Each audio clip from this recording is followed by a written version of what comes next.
दीदी आप इतनी हाई क्वालिफ़िकेशन आपने दिल्ली यूनिवर्सिटी से प्राप्त की, उसके बाद दीदी आपको इस ऑर्गेनाइज़ेशन में सरेंडर होने की इंस्पिरेशन कहाँ से मिली?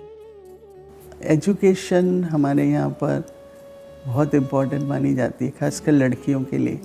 लड़कों को तो पढ़ाते ही हैं, वो इसलिए कि सेल्फ सफिशिएंट रहें, कभी भी फिनेंसेस के कारण हमें किसी पर डिपेंड नहीं करना पड़े। तो एजुकेशन बहुत इम्पोर्टेंट पार्ट थी।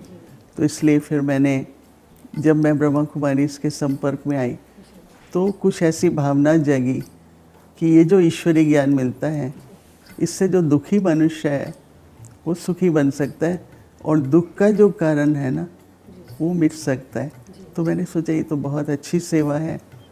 ऐसे हम वॉलेंटरी वर्क करते हैं, नहीं सोशल वर्क करते हैं, वो मैं बहुत करती थी। तो वो सब फिज़िकल होता है ना, कि आप किसी को पैसे दे दो, अनाज दे दो, या कोई वुंडेड है उसको आप हेल्प कर दो। परंतु मैंने ये देखा कि अगर थोड़ा भी ईश्वरीय ज्ञान मिले तो ये सब तो दुख होंगे नहीं। तो मैंने मन में ये मिशन बना लिया कि जब भी मैं तैयार होंगी मैं इसी तरह की सेवा करूँगी।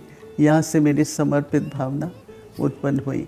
पर मुझे सबसे बड़ी बात जो ब्रह्मा कुमारी में लगी कि आप जो हैं जैसे हैं, जिस भी प्रोफेशन में हैं आप कंटिन्यू करिए, परंतु इसके साथ साथ जो स्पिरिचुअल जर्नी है वो भी होनी चाहिए।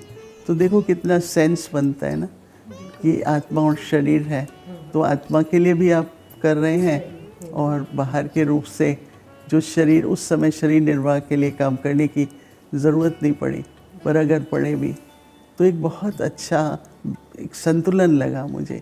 तो इसलिए मैंने फिर 1962 में ये निर्णय किया कि अब मुझे सेवा केंद्रों पर रह कर के ही सेवा करनी है।